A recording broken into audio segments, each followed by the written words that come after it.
This video is about the life cycle of a product. What we are going to cover in this video is what is product life cycle, what are the stages of product life cycle, and what are the marketing strategies to be adopted at different stages of product life cycle.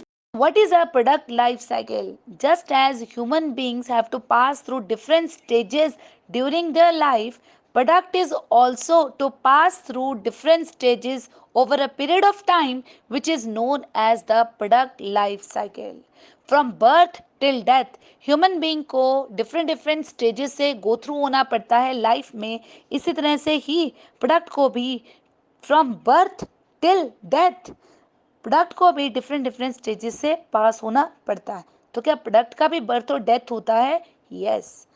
So it is a conceptual representation and a product aging process. So product life cycle is a graphic portrayal of sales history of the product from the time it is introduced, that is the birth, to the time when it is withdrawn, that is the death. So it is usually a bell shaped or a S shaped curve. अगर आप इसको graphic picture portray करेंगे तो the concept of PLT is derived from the fact that a given product's volume and revenue follow a different pattern of four phases cycle.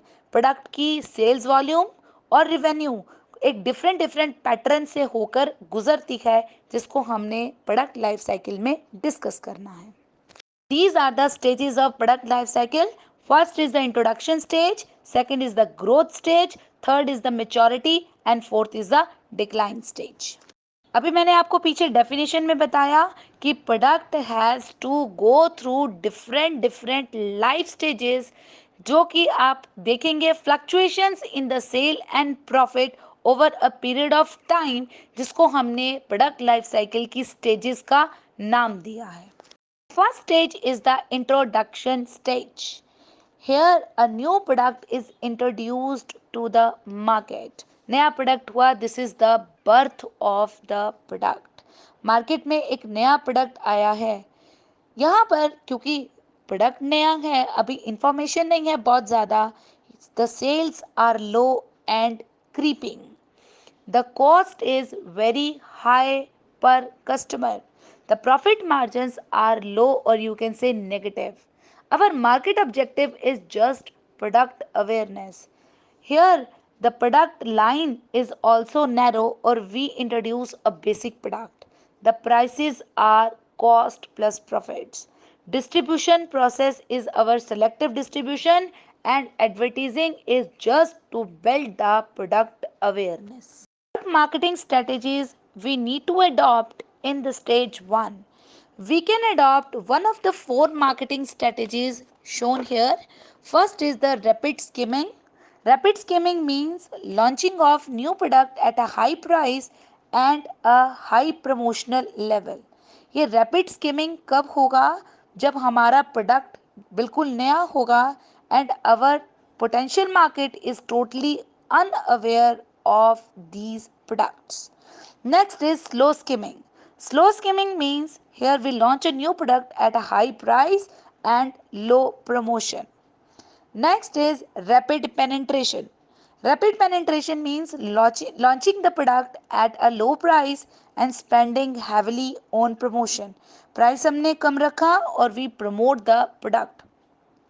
ये तब हो सकता है जब ऑलरेडी एग्जिस्टिंग प्रोडक्ट हो मार्केट में और हमने उसकी से मिलता जुलता एक नया प्रोडक्ट निकाला. Next is slow penetration. Here we launch new product at low price and low promotion. यहाँ पर आप एग्जाम्पल ले सकते हैं, गुटखा, पान मसाला, सुपारी, ये सब चीज़ें हैं. लो प्राइस प्रोडक्ट हैं और इनकी हम लो प्रमोशन एक्सपेंसेस हम स्पेंड करते हैं. Second stage is the growth stage. Once the market has accepted the product, our sale began to rise. अब सेल बढ़नी शुरू होगी तो हमारे प्रॉफिट्स भी बढ़ने शुरू होंगे. हमारा मार्केटिंग ऑब्जेक्टिव अब रहेगा maximise the market sale. Here we offer the product extension, we offer the service, warranty, guarantee, after sale services. We use the penetration price policy. Distribution channel, we use the extensive distribution, and for advertising we build awareness and interest in masses so as to increase our sales. So in growth stage, the sales rises fast, high promotional expenses are there and product improvements are there. So what are the possible marketing strategy that we use to keep on growing? First is improving the product quality and add new product features and style. For example हम shampoos को sachet में launch कर सकते हैं. Next is to add new models and products of different size, flavors, fragrances, etc. हमने Sunsilk के new variants use करे हैं. ब्लैक सनसिल्क है, पिंक है, ऑरेंज है. हमने रसना के न्यू फ्लेवर्स लॉन्च करे हैं. Next is entering into new market segment. हम अपने न्यू मार्केट सेगमेंट्स पर भी ज़्यादा ध्यान दे सकते हैं.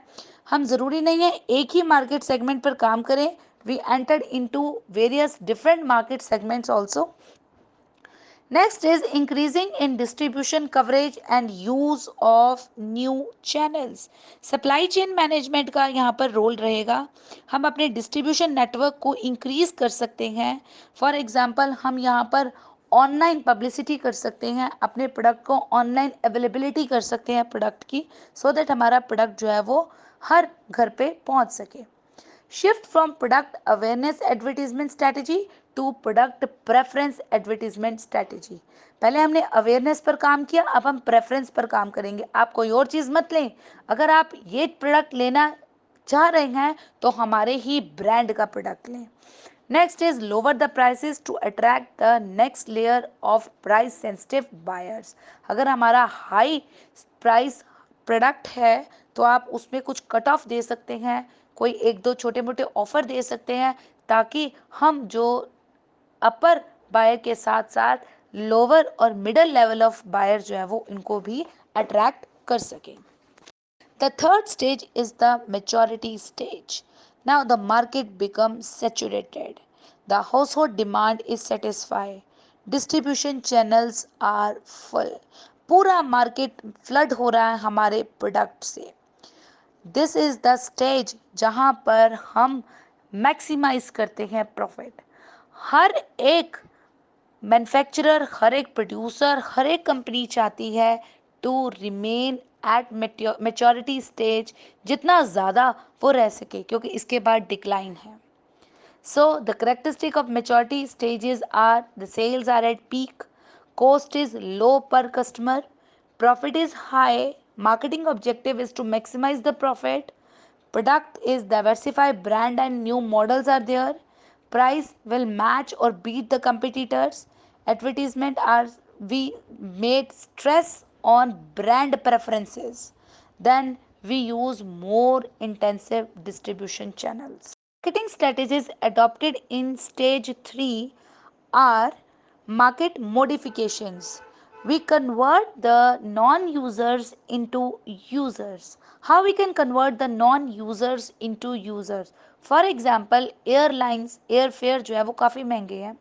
रिच क्लास पीपल उसको अफोर्ड कर सकते हैं. हम एयर फेयर के प्राइसेस पर काफ़ी गिरावट लाकर या उसमें ऑफर्स देकर हम नॉन यूज़र्स को, जो कि मिडिल क्लास पीपल है या लोअर इनकम ग्रुप है, हम उन्हें अट्रैक्ट कर सकते हैं कि आप एयरलाइंस को यूज़ कीजिए.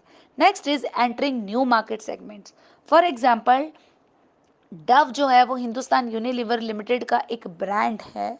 डव जो है वो सोप्स में, शैम्पू में और कंडीशनर्स में डील कर रहा है. अब उसने क्या करा, बेबी केयर रेंज निकाली है, तो उसने नए मार्केट सेगमेंट को टच किया है. Winning over competitors customers. यहाँ पर बेस्ट एग्जांपल मैं कोट करूँगी पतंजलि का. पतंजलि ने कॉम्पिटिटर के कस्टमर को क्या करा है, अपनी तरफ मोड़ा है. Redefine target markets. हम अपने टारगेट मार्केट्स को रीडिफाइन कर सकते हैं.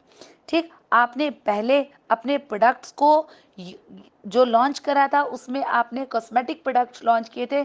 अब आप उसमें कुछ और प्रोडक्ट के मॉडिफिकेशंस करके आप प्रोडक्ट को टारगेट मार्केट के पास दोबारा से बेच सकते हैं. फॉर एग्जांपल, आप जैसे कि शैम्पू प्लस कंडीशनर, आप उसमें देखो, आपके पास ऐड आती है, लॉरियल का शैम्पू है, उसमें आपको 3 बेनिफिट्स हैं, ऑयलिंग का भी, शैम्पू का भी, कंडीशनर का भी। दिस प्रोडक्ट मॉडिफिकेशन, यहाँ पर आपने प्रोडक्ट में इंप्रूवमेंट्स लानी है। For example, you improve the quality of the product, means आप उसको क्या कर सकते हैं, अब ये हो गया है और भी ज़्यादा शक्तिशाली, बूस्ट में अब और ज़्यादा पावर बूस्टर्स हैं, एनर्जी बूस्टर्स हैं, जो आपको सारा दिन काम करने में हेल्प करते हैं। इम्प्रूव्ड प्रोडक्ट फीचर्स, प्रोडक्ट के फीचर्स में आपने इम्प्रूवमेंट करी है, उसमें कुछ आपने एडिशंस करे हैं, उसके साइज़ में, वेट में, मटेरियल में एडिटिव्स करे हैं, कुछ एसेसरीज डाली हैं, उसके पैकेज को चेंज कर दिया है, जिसमें आपने उसको न्यू और इम्प्रूव्ड बना दिया है, ताकि आपके प्रोडक्ट को ही हर पर्सन लेना पसंद करे। Next is product style improvement, आपने प्रोडक्ट के स्टाइल को इम्प्रूव कर दिया, उसके पैकेज को चेंज कर दिया आपने। पहले प्रोडक्ट जो था वो हैंडी नहीं था, अब आपने उस प्रोडक्ट को हैंडी बना दिया है। आपने प्रोडक्ट के स्टाइल के अंदर काफ़ी सारे चेंजेस करे हैं, आपने उसके मॉडल्स में चेंज कर दिया है। तो ये आपकी स्ट्रेटजीज अडॉप्ट करनी पड़ेंगी आपको ड्यूरिंग द मेच्योरिटी स्टेज। जो लास्ट स्टेज है वो है डिक्लाइनिंग स्टेज।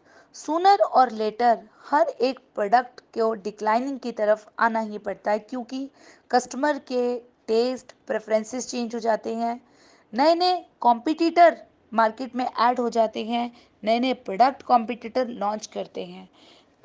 कोशिश यही रहती है हर मैन्युफैक्चरर की कि जितना हो सके मैच्योरिटी की स्टेज को एक्सपेंड किया जाए और डिक्लाइन की स्टेज को रिड्यूस कर दिया जाए, दूर रखा जाए जितना भी हो सके। इस स्टेज के क्या क्या करेक्टरिस्टिक है, आइए ये देखें।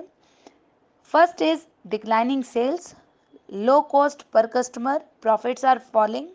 Our marketing objective is to reduce the expenditure. We have to phase out the weak products. We have to cut off the prices. We have to narrow or phase out the unprofitable channels of distribution. Advertisement is to be reduced, and just to reduce to that level which is needed to retain the hardcore loyal customers. Marketing strategies adopted in stage 4. Increase in firm's investment to dominate the market or strengthen its competitive position. Maintain the existing investment levels until the uncertainties about the industry are resolved. Decrease the firm's investment level selectively by dropping the unprofitable customers while simultaneously strengthening firm's investment in niche segments. Harvesting the firm's investment to recover cash quickly and divesting the business quickly by disposing of its asset as profitably as possible, because delay causes extra losses. Here are the examples of product life cycle showing introduction, growth, maturity and decline stages. The best examples for introduction stage are holographic projections, for growth stage, tablets. Laptops are at their maturity stage and typewriters are at their declining stage. Now, here I am concluding that the product life cycle stages explain the growth and decline of revenues and profits associated with a product or service. The company has to develop appropriate strategies and tactics in each of these product life cycle stages in order to improve its market position and profitability. All products, whether costly or cheap, are mortal. That's all about this video. Thank you very much.